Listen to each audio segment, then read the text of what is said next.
A pirotecnia tem que ser vista como arte, e um artista não é quem quer, é quem é artista, e portanto um escultor é porque tem o dom, e na pirotecnia é preciso também investir nesse dom, e obviamente que isso dá trabalho e é necessário tempo, e é necessário também ter inato essas capacidades. Como eu, existem outros, a única diferença é que são diferentes de mim, nem são melhores nem são piores, são diferentes, é só uma questão de catalogação do que é um ato de arte.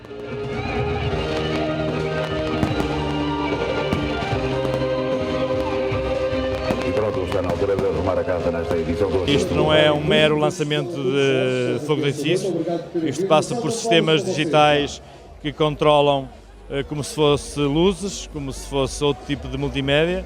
É sincronizado à frame, à décima ou à centésima de segundo, conforme o for. Normalmente parte-se de um tema ou de uma ideia artística, seja ela multimédia ou piromusical, mas motivada com algo que nos diga algo especial também.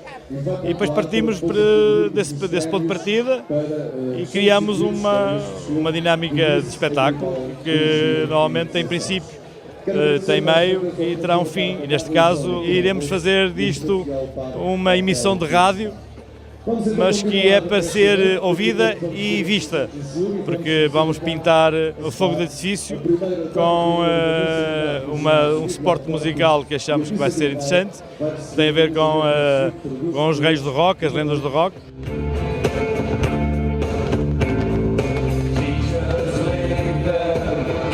Um espetáculo piromusical é muito mais difícil em termos de empenho e dedicação do que um pirotécnico. O pirotécnico acaba por ser uma coisa relativamente básica. É preciso ter produto, ter qualidade do produto e ter, digamos que, uma forma personalizada de o fazer. Um piromusical são espetáculos de assinatura.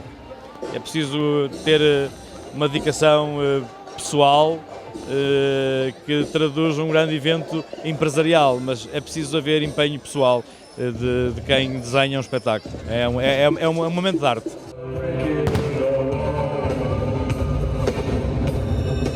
Rádio Agrival.